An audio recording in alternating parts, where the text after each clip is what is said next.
So I guess because this is a new channel and we're still getting to know each other, there's some trust that needs to be earned. So I gotta go ahead and put myself out there. I don't know if you guys realize this, but I'm fat. At least I think I'm fat. I feel like I'm fat. Um, I've always kind of struggled with my weight, but it seems like lately it's been getting like really out of control. I know. Looking at all of this, hard to imagine. All kidding aside though, I wasn't always this size. When I was younger, I used to be really, really active. I used to do a lot of mountain biking, after school sports, all that kind of stuff. And when I was in my early 20s, I even joined the Canadian Armed Forces. And throughout the Canadian Armed Forces, I managed to maintain a healthy weight and a healthy lifestyle. And then eventually I left the military. That's when the weight gain started. It was just kind of really boiled down to laziness. There was no one there that was pushing me. There was no one there motivating me. There was no set schedule. So I just kind of fell into what you'd call the easy lifestyle. And the weight gain just kind of kept ballooning. Until eventually there was so much weight that I wasn't motivated to really get rid of it. And I just kind of accepted it and just took it on like that. We live in a society where, there's this thing where, you accept me for who I am or nothing at all. And I don't really believe that. I believe that we could always accept people despite their flaws. And I don't want my weight to be one of those flaws. I like to be healthy. I like to be active. I don't like feeling sluggish and stuff like that. That comes along with the weight, the excessive weight gain. So I'm going to try and get rid of that and just be the best version of myself that I could possibly be. Looking at you, Elliot Hulls. So what am I now?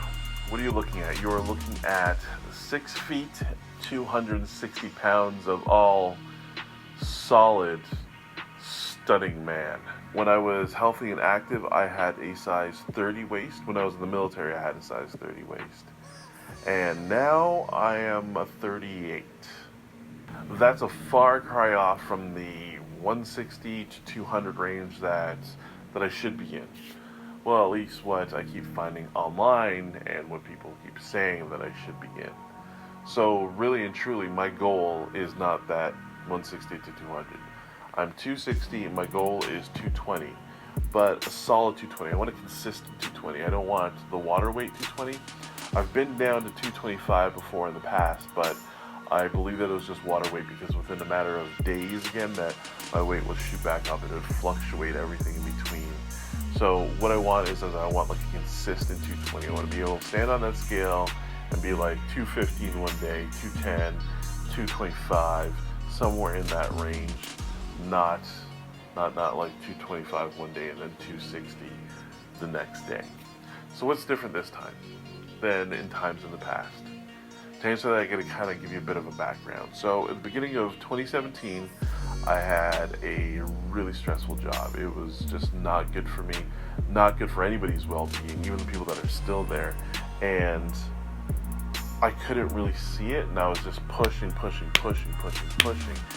and not realizing the toll that it was taking on my body.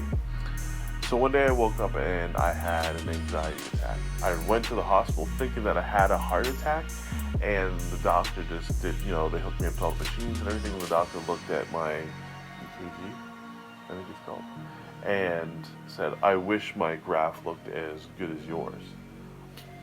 So after doing some digging, he realized it was anxiety and suggested that I went and saw a counselor. So I went to a counselor, and one of the first things he suggested to me was being physically active, just to try and get that out, get out the stress and all that. And that's exactly what I did. I started going to the gym and I started getting active, but it was more of just kind of like a lip service. I was doing it because I was told to, not necessarily because I wanted to. The funny thing is that it actually helped, that I was actually seeing gains in my physical stature and in my emotional stature. Well, not that I'm an emotional wreck. I'm not. I just had one anxiety attack. So later on that year, this is after the anxiety attack. So later on that year, I actually lost my job. And to be honest, it was probably the best thing for me because after I left, there was just this release of this heavy weight that was on my shoulders. And I realized how much I actually truly hated that job and hated that company.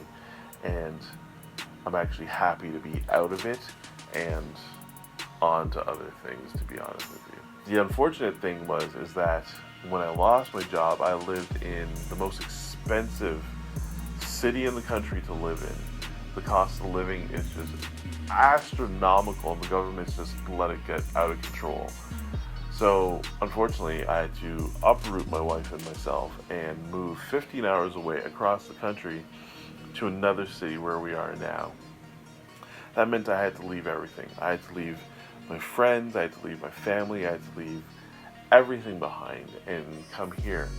So here I am now, 36 years old, and starting all over again. That's right, this is not my first time starting over, but that's a story for another video. So I guess what I'm trying to say is that this time what's different is everything. I've got no distractions, no excuses, no job to get in the way, nothing. Right now, finances is taken care of through the Lord, thank you. And I've got nothing to worry about right now except just focusing on me, focusing on this channel, focusing on a better quality of life, and enjoying the time right now, and trying to focus on being that better version of me that I want to be. So what's the plan right now? The plan right now is to hit the gym, start eating better. I mean, it's fairly simple. I eat horribly right now, and I do go to the gym, but not often enough, I don't think. But to kick off the whole thing, I actually want to get into a bit of fasting. Now, I know the controversies behind fasting. There's people that are in the fasting camp, there's people that are not in the fasting camp. And you all need to come together and realize that you're on the same side. I personally tend to lean towards the fasting, and the reason why I lean towards the fasting is because I am Christian, so it's something that I've done in the past, and it's something that I am comfortable with. So I'm not just fasting for the weight loss, I'm actually fasting for other reasons as well. Medical News Today posted a great article on the pros and the cons of fasting. Obviously, weight loss is one of them, but so is lower blood pressure and lower cholesterol. Not only that, it detoxes your body, clears out all that junk in there, mainly because it's eating away at all the fat, but also because you're flushing it out because you're constantly drinking on a fast, like so much water that your system just completely flushes itself out. It's also a great way to kick your body into ketosis. Your body naturally uses glucose, so you're eating, it brings in the glucose, and it stores it when you have an excess, like me, because your body's trying to get ready for when there's no food. So when you eat a lot, it stores a lot, and that's what's kind of happened to me. When your body is depleted of that glucose, then what happens is it turns and it starts to eat the fat. So it eats that stored up energy that's inside your body. Also, after a few days, when your body fully kicks over into ketosis, more endorphins are released. You got better focus, you're supposed to feel better all around, you have a better sense of drive, overall well-being, and your cells are regenerated. The same article also pointed out the cons. Some of the cons are that it is just water weight, and that you will gain all your weight back right away. That you could suffer from headaches, higher stress levels, eating disorders, binge eating, and if you're not careful, death. But I'm not going to sit here and try and sway you to the fasting camp or not to the fasting camp. There's 1,000 videos out there on YouTube about fasting and the pros and cons of which. So I encourage you to go out there and check those out for yourself if this is something that you're considering. Ultimately, at the end of the day, based off of my research, what I found is what it boils down to is one thing, and that's what works for you. I know people that have fasted and they fast no problem. They can just pick up fasting like that and it doesn't affect them at all and they're fine. Me, on the other hand, It usually takes my body a few days to kick over into ketosis, and I usually do get the headaches, and I do feel tired and depleted and all that. So for me, it's a little bit more of a rough ride.